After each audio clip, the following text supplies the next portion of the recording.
Il portafoglio aveva appena finito di predicare il grosso frate Barbuto e se ne tornava al convento, anzi del convento già rasentava il muro dell'orto, di sopra del quale le nuvole bianche dei peri e dei susini in fiore lasciavano cadere una silenziosa nevicata di petali sul marciapiede deserto. Sul marciapiede opposto, di là dalla strada larga, dove il sole, già caldo sebbene al tramonto, e un venticello che sapeva ancora di neve, giocavano un loro gioco malizioso e sensuale. Solo una donna passava quasi di corsa, che agita con le mani gesticolanti le falde della giacca, che si aprivano e si chiudevano come due ali nere di sopra e viola di sotto. Rimasto indietro di qualche passo, il frate si accorse che la borsetta rotonda, oscillante come un pendolo sotto il braccio della donna, apriva la sua bocca con uno sbadiglio smorfioso e vomitava un portafogli rossastro. Anche lui aprì la bocca per chiamare e avvertire la donna che proseguiva spedita, ma come avesse timore di farle paura, in quel grande silenzio solitario non riuscì ad articolare parola. Poi attraversò la strada e raccolse il portafoglio e lo sentì gonfio e tiepido nella sua mano. Gonfio sebbene leggero, chiuso forte da una borchia di metallo e con un odore fra di cuoio e di muschio che gli si diede un'impressione di carne viva, quasi fosse un membro stesso della donna staccatosi da lei. Fu per questo che il diavolo lo costrinse a farsi scivolare il portafogli entro la manica. Nell'atto stesso che si sollevava, egli pensò subito così, appena ebbe coscienza dell'atto, ma immediatamente si accorse che il suo pensiero voleva solo nascondere a se stesso la vera bassezza della rapina. Era all'interno del portafogli il denaro altrui che lo tentava e si sollevò un altro uomo. Ma appena si volse per attraversare di nuovo la strada, gli parve che la coscienza fuggitagli via in quell'attimo gli si affacciasse di fronte, inesorabile, col viso bianco del convento e alla finestra più alta gli occhi azzurri e cerchiati di nero del Padre Superiore. Un gelo mortale gli fece sentire tutto il suo grande corpo freddo entro la tonaca, d'improvviso pesante, e gli parve di camminare nell'acqua e andare sempre più giù. Eppure non pensò di correre appresso alla donna e restituirle il suo, a che il Padre lassù aveva veduto ogni cosa e lo giudicava come Dio. Ma arrivato sul marciapiede sotto l'orto, respirò profondamente, come appunto uno scampato dai gorghi di un fiume. Pensava di andare subito su dal padre, consegnargli il portafogli e lasciar cadere ai piedi di lui il peso del suo già infinito dolore. Ma quando arrivò al secondo piano del convento si trovò in mezzo ad un correre misterioso di frati che attraversavano i corridoi e salivano le scale con un pesante svolazzare di tonache, come uccellacci molestati dal passare del nibbio.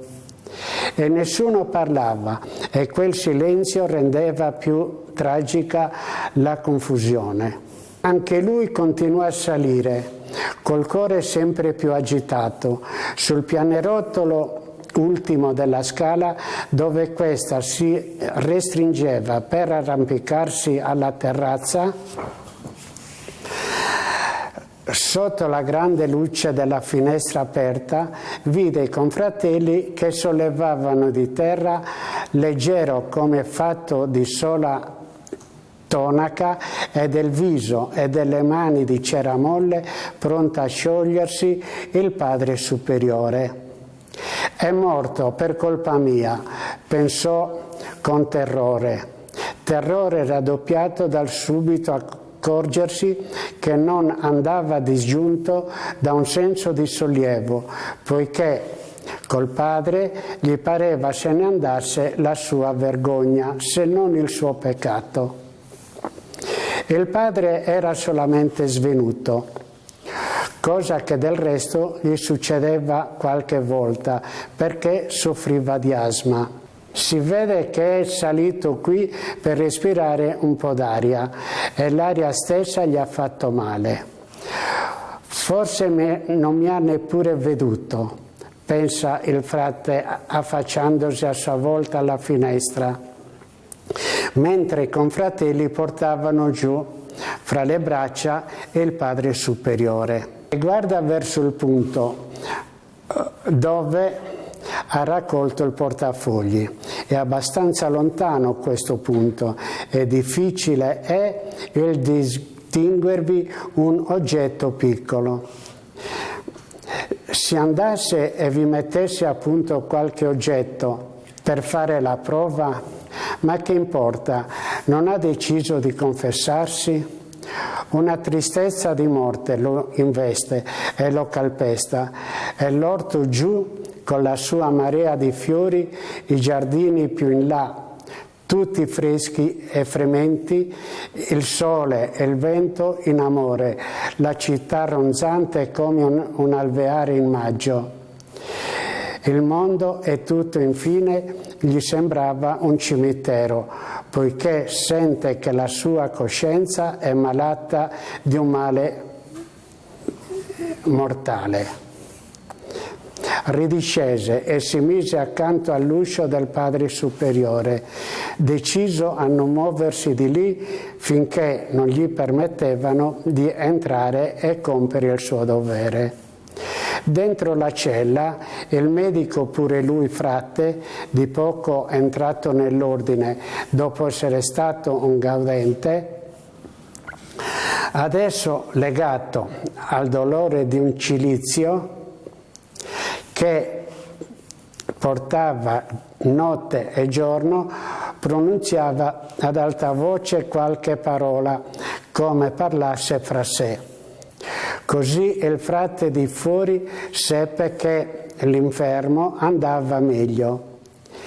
Il cuore si calmava, le forze vitali tornavano. Poi si sentì un bisbiglio. È rinvenuto e forse comunica all'altro la causa del suo svenimento. Questo dubbio lo accese di sdegno, perché nella sua rigida santità egli aveva sempre sentito disprezzo e ripugnanza per il medico convertito, e adesso questi sentimenti gli si ritorcevano contro come serpi calpestate. Attese ancora, attaccato alla parete come un frate dipinto. Nelle finestre del corridoio il cielo si sfioriva, il vento cessava ritirandosi, poiché si ritirava il sole, ma di quel loro gioco rimaneva la dolcezza voluttosa nell'aria. Musiche lontane tremolavano coi profumi dei giardini e la donna del portafoglio correva nelle strade della città, maledicendo il ladro che aveva aperto la sua borsa. Il ladro non esisteva, eppure quella maledizione avvelenava l'aria e la soavità della sera. Finalmente l'uscio della cella fu aperto e il lungo monaco dal viso di diavolo vi balzò fuori come da una scatola. L'altro lo fermò senza guardarlo in viso. Ho bisogno di vedere il Padre Superiore. Impossibile, dorme. Dormì placido tutta la notte. Il vecchio padre malato, quello sano e grasso, invece si struggeva nel suo giaciglio, in mezzo ad una torma di brutti sogni che lottavano a chi più farlo soffrire, spingendolo su per le strade di montagna che a un tratto rasentavano precipizi o si stringevano in modo da imprigionarlo, o in nere paludi dove si rinnovava l'angoscia di soffocamento provocata nell'attraversare la strada dopo la raccolta del portafogli. E questo era sempre lì, in cima agli incubi, come uno stendardo rosso sopra una tumultuosa processione di demoni. O era lì sotto la sua testa, gli si appiccicava la nuca come un tumore pestilenziale. Si gonfiava in forme oscene o cadeva sotto il letto dove un terribile topo lo rosicchiava e lo trascinava poi intorno alla cella, producendo un rumore misterioso che risvegliava tutti i frati del convento e tutti correvano su e giù, svolazzando con un battito metallico di tonache dure. E uno di essi, il lungo diavolo convertito, trascinava per i capelli la donna del vestito nero foderato di viola. Poiché era lei, con la sua furia di andare forse ad un convegno peccaminoso, la radice del male. Infine, pensò il paziente, scuotendosi e ribellandosi, sono un uomo e devo vincere io. Vado alla delegazione municipale e rimetto il portafogli fra gli oggetti smarriti. E col Padre Superiore sono sempre in tempo ad aggiustarmi. Ma era notte ancora e contro i muri neri del buio i buoni propositi battono e svaniscono come bolle di sapone. I nani della conoscenza tornavano a stringere coi loro fili taglienti l'uomo, grande e grosso, che si rotolava nel piccolo letto come un delfino nella rete, finché, arrabbiato sul serio, egli afferrò di sotto il guanciale il portafogli, caldo e odoroso di carne sudata, e lo scaraventò nel buio. Poi si alzò e lo riprese e aspettò l'alba con l'impressione di uno che va verso un fiume per lavarsi. Finalmente poté essere ricevuto dal Padre Superiore. Padre, avanti che lei venisse male, ieri lei stava alla finestra e ha veduto quanto mi è occorso.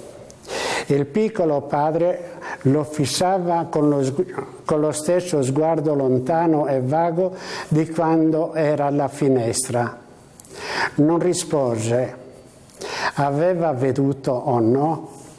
E la tentazione di travisare le cose, di nascondere in parte la verità, riassalì il frate.